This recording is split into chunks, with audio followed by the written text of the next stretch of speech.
અમદાવાદમાં કળા અને પર્યાવરણને જોડતું અનોખું ચિત્ર પ્રદર્શન બોરોડ અર્થનું આયોજન કરવામાં આવ્યું છે. ફિલ્મ મેકર તન્મય શાહ દ્વારા આયોજિત આ પ્રદર્શનમાં 26 ચિત્રો રજૂ કરવામાં આવ્યા છે, જે હવામાન પરિવર્તન અને માનવ પ્રકૃતિના સંબંધ પર આધારિત છે.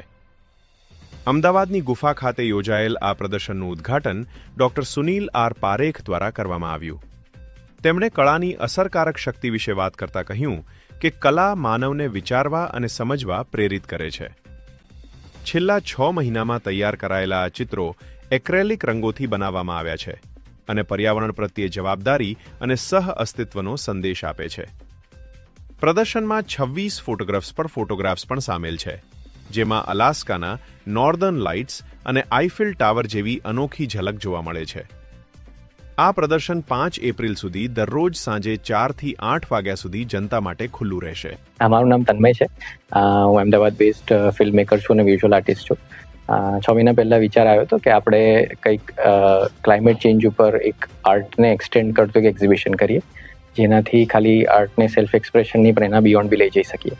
એટલે એવી ઈચ્છા હતી કે જે એવરીડે જીવનમાં સટલી આપણા રોજિંદા ડે ટુ ડે જીવનમાં જે વસ્તુ ચેન્જ થાય છે અને ઓબ્ઝર્વ નથી થતી, એ એવી વસ્તુને લઈને આપણે એક્ઝિબિટ કરીએ. એટલે ક્લાઇમેટ ચેન્જના બહુ બધા થીમેટિક એરિયાઝ છે. એમાંથી 26 અલગ થીમેટિક એરિયાઝમાં આપણે પેઇન્ટિંગ્સ કર્યા છે અને એક થીમેટિક એરિયામાં એક નાનો ચેન્જ જે આપણે એવરીડે બેઝિસ પર જોઈએ છે. એટલે નાનાથી નાનો ચેન્જ કે આપણું ટેમ્પરેચર સમરમાં વધતું હોય, વિન્ટર નાની થઈ જતી હોય, વોટર લોગિંગ થતું હોય, કાં તો ઓવરઓલ જે લાઇટનિંગ થતી હોય છે, એટમોસ્ફિયરિક ચેન્જીસ થતા હોય છે, એક્વેટિક ચેન્જીસ થતા હોય છે, એ બધાને લઈને આપણે આ એક્ઝિબિશન કર્યું છે.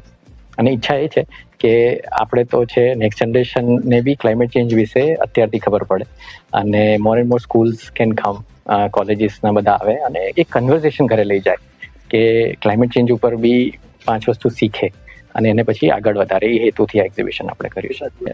આખું વીક છે, 5મી એપ્રિલ સુધી ચાલવાનું છે, 4 થી 8 અહીંયા હશે. અમદાવાદની ગુફા.